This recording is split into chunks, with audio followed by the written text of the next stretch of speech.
NFL news has been breaking all morning, and it has been coming fast and furious. Just now here, the last couple minutes, like literally the last 5 minutes, Hayden Hurst traded to the Falcons.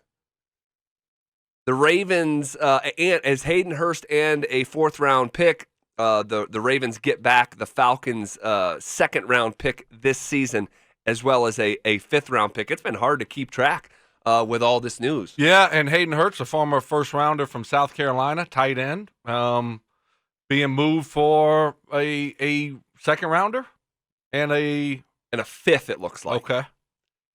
So, I mean, you can find some bargains out there. Now, he hasn't. David Andrews has been the guy there this past year for the Baltimore Ravens. He emerged as that tight end. But there's bargains for a guy like Hayden Hurst who might just need a change of scenery type of situation. You look at all these deals, and I tell you, I mean, there's some good players available that you can get for, whether teams are looking to shed salary cap space or just maybe that player has kind of worn out their welcome and never lived up to expectations at that spot. Doesn't mean they're not good players. There's a lot of value out there. I'm just waiting to see if the Broncos, I think they did a great value deal with A.J. Boye. Are they going to be able to work any other deals here coming up? It is coming across Mike Kliss's Twitter account here in the last 3 minutes that keep an eye on Broncos and running back market. Per league source, Broncos had preliminary interest in Arizona running back David Johnson before moving on. Johnson was traded to Houston in blockbuster that sent DeAndre Hopkins to Arizona to play with Kyler Murray. Let's just start there. That story, holy moly. The Houston Texans have traded star. And I mean, where does DeAndre Hopkins stack up for wide receivers in the league right now for you? I would say he's probably a top five guy. Top five guy. Right around there. I don't know what his stats were this past year, but guy's a really good football player. So I think he's top 5, top 10. I would have to look at. This past year, he was 1,165 yards and 7 touchdowns. He did miss a football game. Last year, he was nearly 1,600 yards. And how old is he? He is 27. Yeah, so he's still really young. Still really young. Seems like he's played for a decade. It really has. And I think a part of that reason is he plays every single Sunday. He doesn't miss football games. He is the opposite of Will Fuller. These are his games played, Stokes, since 2013. 16, 16, 16, 16, 16, 15, 16, 15. Wow. Unbelievable. He's missed one football game, or two rather, two since 2013. But the story here, the story is that the Texans... Well, I said David Andrews. It's Mark Andrews, excuse me. Okay. No, I know what you're talking about. The Texans have traded DeAndre Hopkins and a late-round pick. David's his brother. That's right. Thanks. Right. There you go. For that. Hopkins and a late-round pick goes to the Arizona Cardinals in exchange for David Johnson and a second-round pick. Adam Schefter broke this story. The Texans will take on all of Johnson's salary, according to Schefter, talking about David Johnson. Johnson, who signed a 3-year, $39 million contract extension in 2018, has cap hits of 10 in 2020 and nearly $8 million in 2021. DeAndre Hopkins is owed $14 million in 2020, $15 million in 2021, and $14 in 2022. What was your reaction when you saw this story? Wow, a great deal for Arizona. That's what I first thought. I mean, you are getting rid of David Johnson, who you didn't want anyway, who's making, I don't know, $10 million this year or something like that. I didn't hear what you said, right around there. He's making a lot of money this year. And he became the second fiddle there behind Kenyon Drake.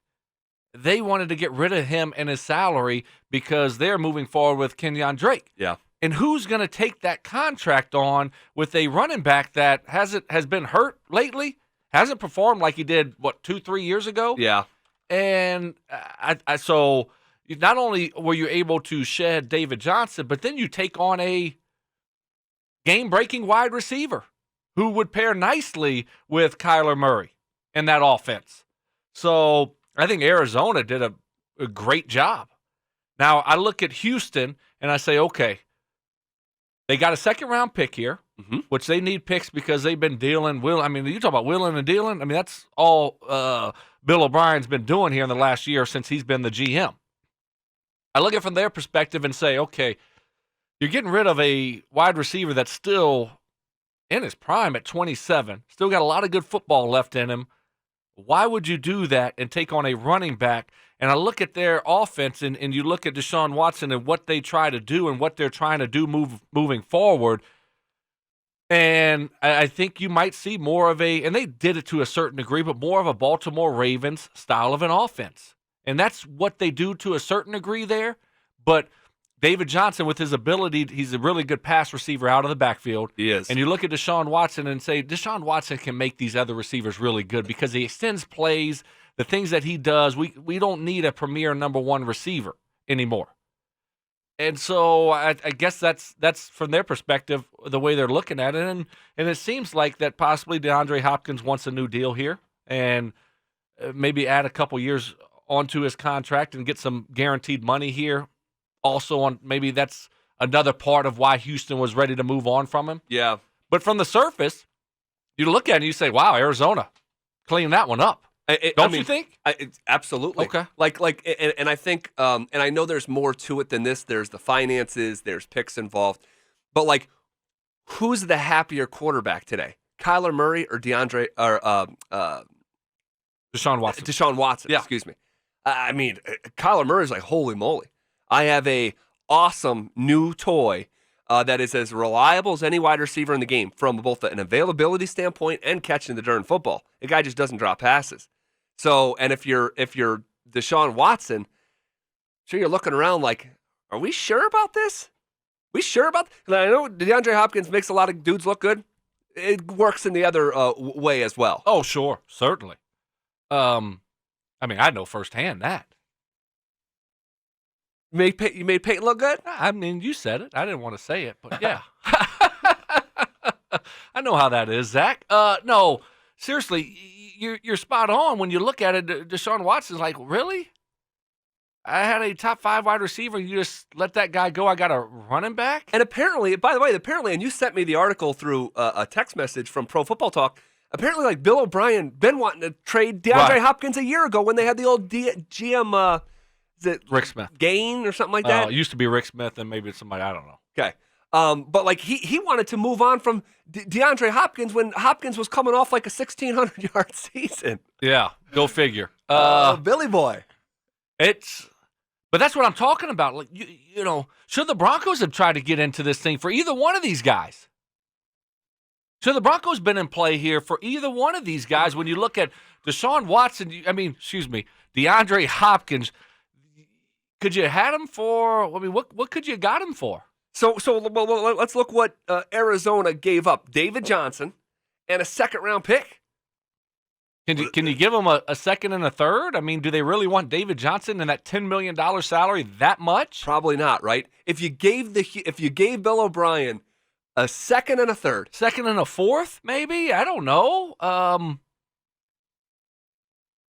Should the Broncos have entertained that? So that was if that's what it is.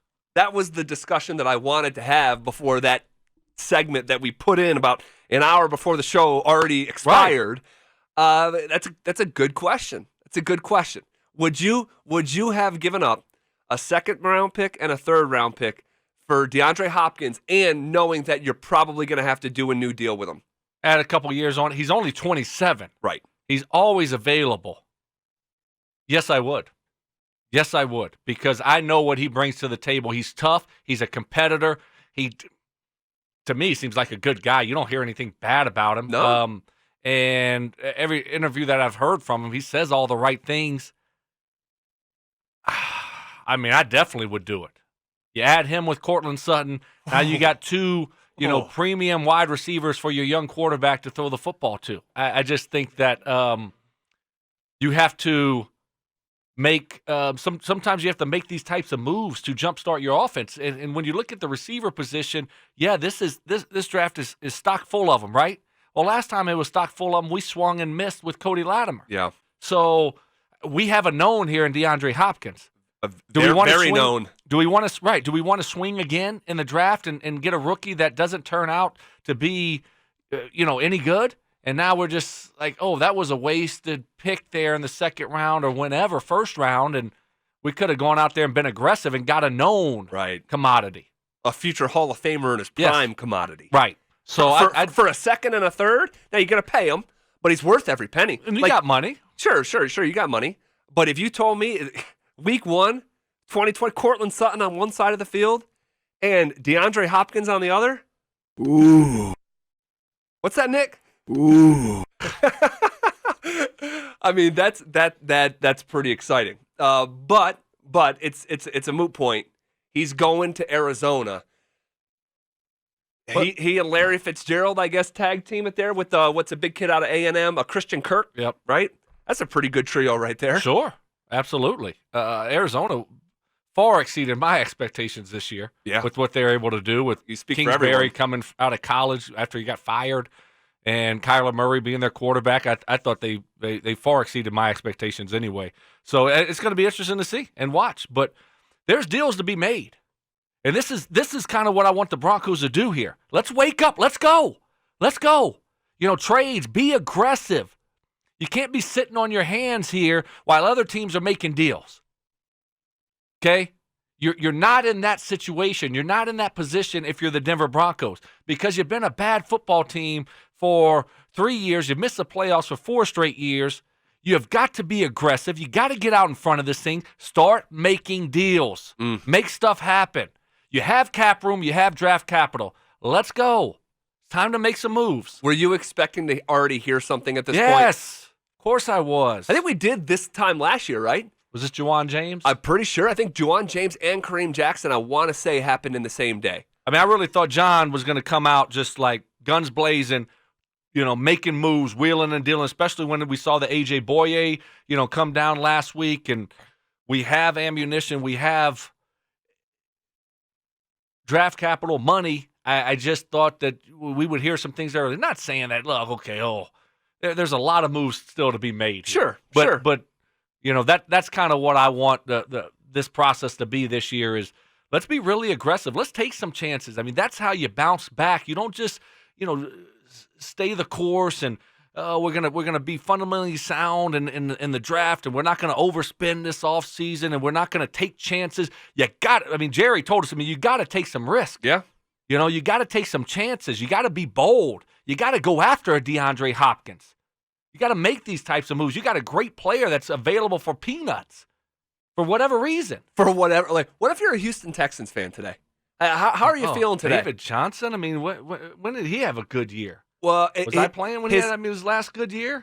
Really, what he did is he had a great year, and it was 2016, where he ran for over 1,200 yards and was nearly a 900-yard receiver. That was the year. And even in 2018, Stoke, 940 yards rushing, 446 yards receiving. So from a line of scrimmage standpoint, really productive. But the year that put him on the map, and he hasn't been able to get back to that summit, was 2016. It's a pretty tall summit, but he just hasn't been the player that he was. He's banged up. I mean, missed the whole season, missed games this past year again.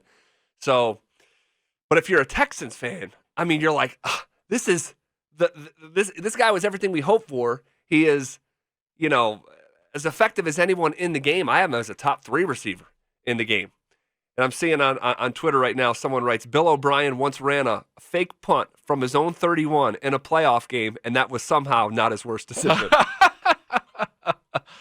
That was against the Chiefs, and that was an epic collapse from Houston in that game. And it's just it's a head scratcher. Yeah. Why you'd make that type of move, but you have these types of situations out there and available for you if you're the Denver Broncos. Whether teams are trying to shed cap get cap space, or whether teams are just kind of ready to go young. Maybe it's a new situation. Maybe it's a new general manager, a new head coach, and they're ready to turn the page on the old regime's guys. But there's bargains to be had out there.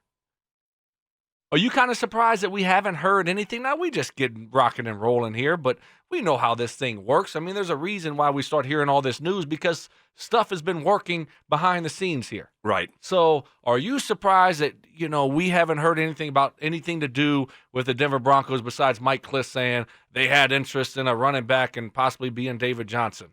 Yeah, I am a little bit surprised. I am a little bit surprised knowing the money the Broncos have to spend, and it's not some infinite amount, but it's a legitimate amount to go out and be aggressive. And knowing how John has been, even a year ago today, on the first day, 2 splash moves with Kareem Jackson and Juwan James. But again, things are still moving.